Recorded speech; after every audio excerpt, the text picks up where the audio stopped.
Hello there, it's Jay here from Jay's Vintage Junk, and today we're playing about with this little IBM PS1 again, and I've been attempting to get the floppy drive to work. Unfortunately, this is going to be a fail. Basically, I did actually film footage of me trying to repair this drive. Unfortunately, I hadn't noticed that the camera had slipped on its mount, and what I'd actually filmed was me talking and basically my knees.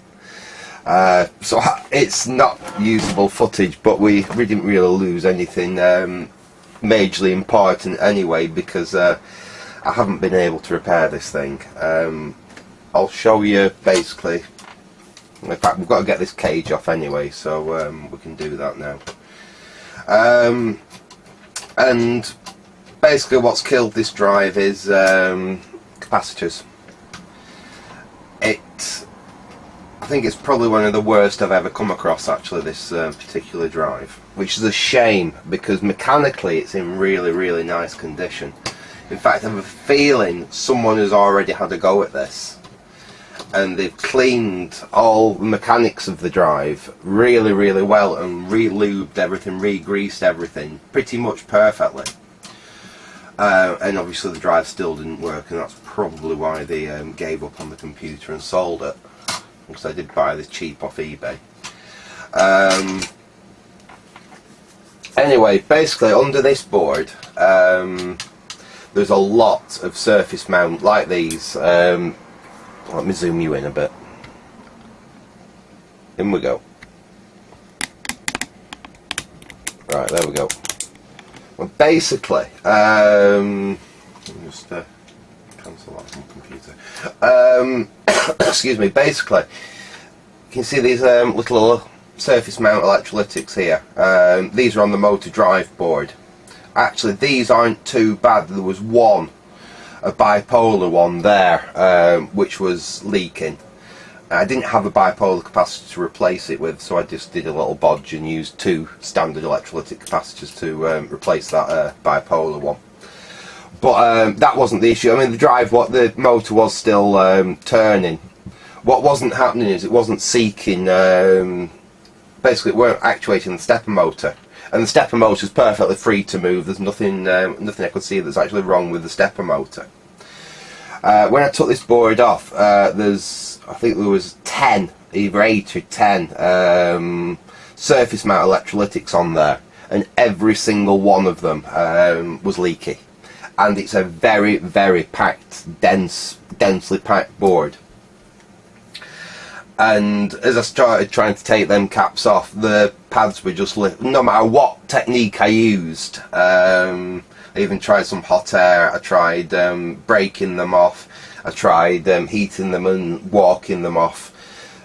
They've leaked so badly, they've basically trashed the other side of the board. I did manage to get all the capacitors replaced on the other side of the board, in the process of which I actually destroyed one of the chokes.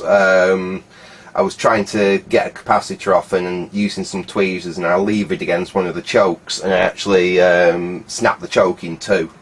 Again, I have a feeling that the electrolyte that's leaked out of them capacitors has weakened, and basically the choke just fell apart. I think the corrosion had got to it. Anyway, I managed to find a suitable choke, not the same package, and it wouldn't actually fit on the other side of the board, but I bodged a choke of the right value in there. It's exactly in the right place, just on the other side of the board, because that's the only place I could get it to fit.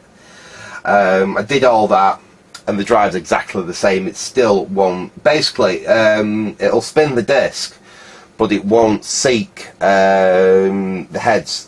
Basically, it won't allow the stepper to actuate. It makes one little like grumble at the beginning, and that's it. It won't do anything else. And what I think it is, there's a large quad flat pack under here, and at least like 5 of them capacitors are very close to it. And I think that the electrolyte that's been leaking off them has basically, it's got under that quad flat pack, and that quad flat pack, if you trace the actual traces from it, go basically to towards the stepper motor and the stepper driver. So what I think is it's done for either some of the traces under that quad flat pack, or that's most likely. It's basically just corroded through some of the traces under there. The problem is the board's in such a bad state that if I try and lift that chip to do any work underneath it, I'm going to pull that many pads off, and there's like, I didn't count them all, but I think there's 12 pins per side or something like that. It's not a massive quad flat pack, but it's not worth my time messing with, to take it off, then to lift a load of pads while I'm taking it off, have to do a load of repair work underneath for what's just a 1.44 meg floppy drive, when we do have other alternatives. Now, I suppose one of the easiest solutions would be just take a standard PC floppy drive and modify that to fit, but I've gone a slightly different route.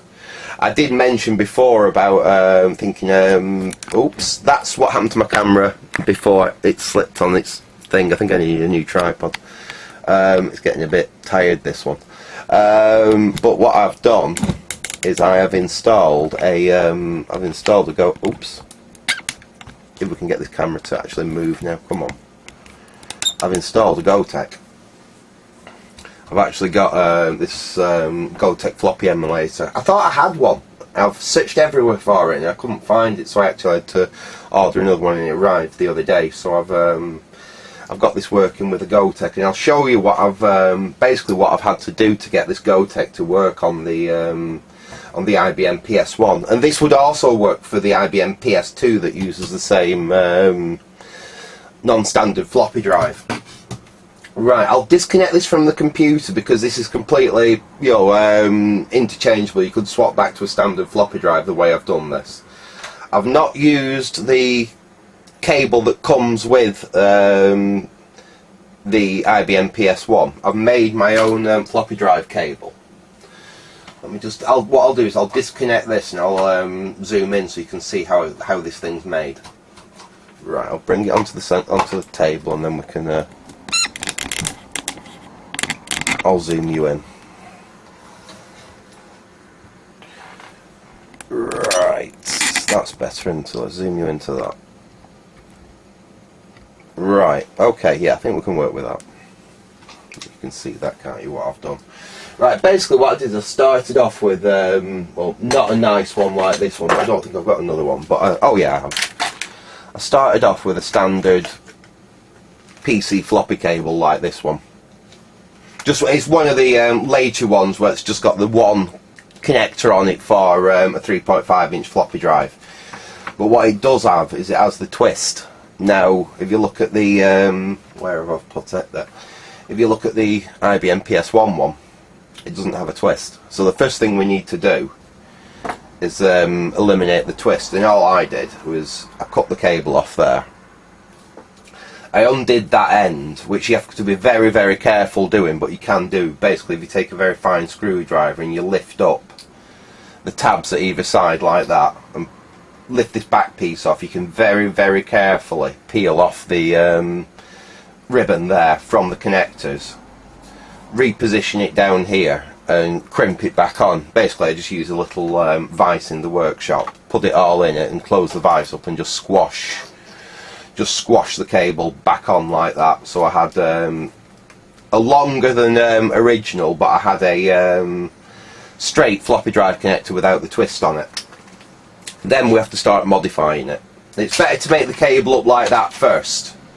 I mean, you could if you knew you weren't going to go back, modify the original IBM PS1 and PS2 one, but so really I wanted the option of reverting this thing back to original. So basically what I've done, if we look here, we count through, I've used the red strip. Let me get you down. Oops, there we go. Let's see if we can zoom you in a bit. There, right. That's better, you can see what I'm looking at now. Basically, the red stripe here, I've used the red stripe as pin 1, because this cable isn't keyed in any way. I mean, if you had one that was keyed, you have to be a bit more careful and work out which side was going to be pin 1. But in this case, because nothing's keyed, I just decided I have red as pin 1. which goes to pin 1 on the floppy there, or on the Gotek in this instance. Pin 1 is going to be ground connection. So all we've done on that, we've left it connected, but we've tapped into it. And we've run, I've got a just a simple connector there, going to the ground connection on the Gotek and going to the 5 volts, because obviously the Gotek only needs 5 volts to run it. In fact, a lot of floppy drives, even though this cable provides 12 volts and 5 volts, because the old floppy drive needed 12 volts and 5 volts, most floppy drives made after the mid to late 90s only actually needed 5 volts. It's just they always, because of backwards compatibility, they just had the connector on it. It just doesn't go to anywhere on the drive, the 12 volts. So if you had a later floppy drive, this cable would actually work fine for that as well. But obviously, I've designed it really for a Gotek. When I say design, you can find the basic pinouts for this online. It's not anything anyone's. I've not invented this or anything. You know, it's been done before. I'm not sure whether Gotek in a PS1 has, but doing this to get a standard floppy drive working. Anyway, let me get back onto the tail. So we've got the pin 1, and we've tapped into that. We've connected the ground from the Gotek there down to pin 1. We've connected a 1K resistor to the ground point there, and don't bother about the other side of that for the exact moment. Right, pin number 2, cable 2, which goes to pin 2. We don't do anything with that. We leave that just connected as it is. Number 3, cable 3, that's actually on the PS2. That's our 5 volts. So we snip that from pin 3 on the actual floppy connector. I've connected a little bit of wire there with a bit of heat shrink, and that goes up to the 5 volts on the connector for the power for the Gotek drive. Right, now next to that we've got pin 4. Now pin 4 on a standard PC floppy drive I don't think's used. I think it's either a reserve pin or a ground pin or something like that. I think it's a reserve pin that's just not used for anything. On the IBM PS1, it's a bit odd. It uses that pin to designate whether the A drive is a 1.2 meg drive or a 1.4 meg drive. Now if you leave that disconnected, the computer will work, but it will think that it's got a 1.2 meg floppy drive as the A drive, not a 1.4. So that's why we connected that resistor before, because what you have to do is basically take pin 4. Some of the tutorials I've seen online just tell you just to take it to ground, and I don't think that's a particularly good idea, because I mean it is it's going to be a logic level, it's a gate, and you don't really want to pull a gate straight to ground, so I've just pulled it through a 1K resistor to ground. So that pulls that signal to ground, that allows the PS1 to recognise the drive as a 1.44 meg drive. Right, and next, the last thing you need to do is, that's pin 4. Leave 5 completely, well it is pin 5, but on the wire. Leave that completely connected. Now 6, which is next to it, that on the IBM PS1 and PS2 drives is your 12 volts. So all I've done is I've just cut a little section out of it on the cable there, as you can see, just to isolate it from the drive. I suppose you could just cut the pin off the actual floppy connector in there if you so wanted to. Like I said, I didn't really want to modify the Gotek drive, so I just cut a little bit out of the cable there. And that's really all there is to it. Hopefully you can follow what I've just said there. Hopefully it wasn't too rambling. And I'll zoom you out. And I mean, I have already tried this, and it does work. It does work in the actual IBM PS1 here. In fact, what I'm going to just do now, I'm just going to have a go at seeing if I can get it to mount. Because I have a feeling I might be able to get it to mount there and actually put the case on and still be able to use the Gotek drive. So I haven't tried this yet. I'm just having a little experiment now, actually, just to see whether this is going to, this could indeed work. So, because I mean, I think the holes in the PS drive, I think they're all standard. Yeah, because it's just a standard floppy drive that they've had a manufacturer do some modifications to, because they don't come from just one supplier. That's an Alps drive, but I've seen other makes of drive used in like PS2s and things before now. Right, let's see if we can get this to screw down. Yeah.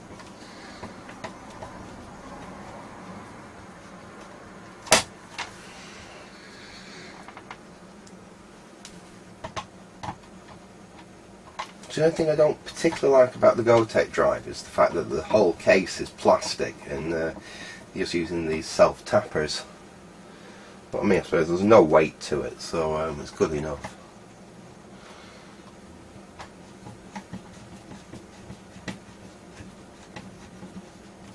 There is another way you can get power for your drive. I'll just point out when I've finished doing this. If you don't want to go to quite the trouble of that, but you still have to do that little modification with the resistor there. But what you could do instead of what I've done and take your power off that is basically you could cut the 5 volt, cut the 12 volt, so they're disconnected from the cable. You'd still have to do that little modification and pull the pin 4 to ground.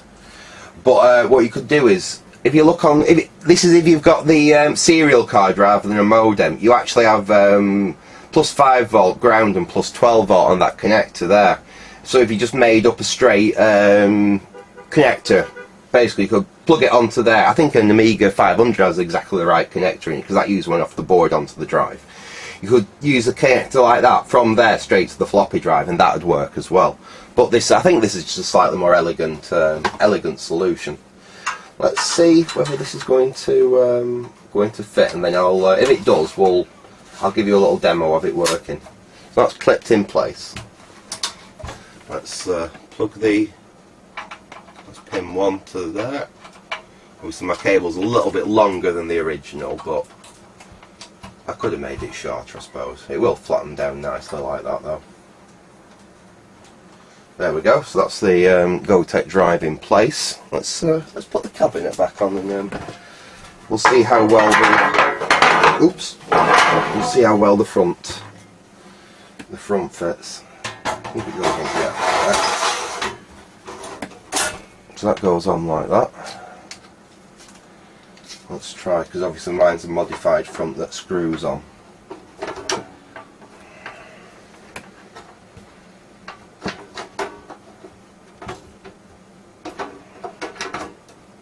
They're going to go in. Oh yeah. It does. The only problem is you can't really get to the buttons to change the things. Possibly, you can certainly get to the actual, where is it there? You can certainly get to the USB, plug a stick in, that's not a problem. But what you can't do is very easily get to the buttons there to change it. What I might have to do is have a fiddle in the future and just see if I can perhaps lift it up slightly in the thing, and then you could perhaps be able to reach them buttons alright. I could even perhaps replace them buttons, oh excuse me, with ones that I think I've got some that have got a slightly longer shaft on them, so they'd stick out a little bit more, but I'd still have to raise the drive in there. Anyway, let me show you actually working. I'll leave the front off for now. Let's plug this other monitor in. At least I can show it you. I can show it you doing something. I've got a keyboard on my knee, so there we go. That's powered. As you can see, the drive's powered up. Let's get you up onto the monitor. Switch that light out here. That makes that bit brighter for you to see. There we go. So that's actually working. Right, let's put this stick in. There we go, put the USB stick in. Your software. And if you notice then, it didn't come up with any errors. I have actually managed to reconfigure the BIOS in it. Right, hang on a minute. I've not got a mouse plugged in, so I'm having to use hotkeys to get through that GUI. But as you can see, we'll boom straight up to A drive now. If I type DIR this time, we can see configure.exe and customize.exe, which are the two files you need to be able to modify this thing. Configure.exe is basically how you set your BIOS up, and customize.exe, you can do things like get rid of that splash screen, get it to boot into your own version of DOS, do all other things to do with the actual way that this thing's set up. But I'm not going to play with them just yet. Customize.exe might come in handy when I see if I can sort a hard drive solution out for this thing. I have stuck a couple of games on this stick as well, just so we can have a try. So we go to the disk 1, because that's disk 0. We go to disk 1 and type DIR again. This is why I really like the idea of putting a Gotek in here. We've got a couple of games on there. We've got Alley Cat. Let's see what that'll run. I think you need a mouse for that though, don't you? Let's see. Oh. Why did I spell it wrong? Oh. ALLEYCAT. Let's see if this will run. Obviously we won't get any audio even from the PC speakers, we've not got anything plugged in, but that seems to work. And that's booting off the that Gotek floppy. Do you want to use a joystick? No, because I don't have one. I think I'll be a kitten. Oh no, I can use the cursor keys. The Alt key performs special actions, pressing the key to start.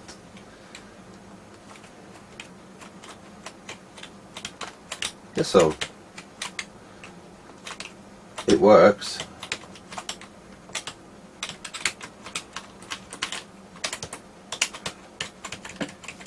Yeah, I think we've had enough of that. It proves it works. So how do you escape? Quit, is it? How do you get out? I'm going to reset it.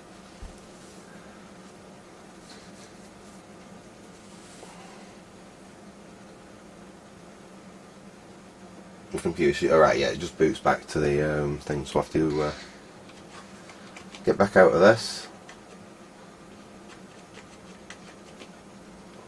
We can go, it basically just throws us straight back to the A prompt, like I said, because we don't have a hard drive in it. We've still got them. Let's see what we've got on the next one. I haven't put much on, I was just messing about. So yeah, that's pretty much it. We do have a Gotek floppy drive working in the computer. I'm going to leave it there for now. Like I said, I hope you enjoyed that little update, and we will be doing some more things with this computer, hopefully seeing if we can sort out some more RAM, because one of the problems with this is it's only got half a meg of RAM, which means I can't run things like Castle Wolfenstein on it, which I'd really like to see how that runs on this. It should be able to, it has got a 286 processor, it should just be able to run it, but we'll see. I need to get a 1 meg of RAM in it for that. Anyway, I'm going to leave it there for now. I hope you enjoyed that little update on this. So thanks for watching and goodbye.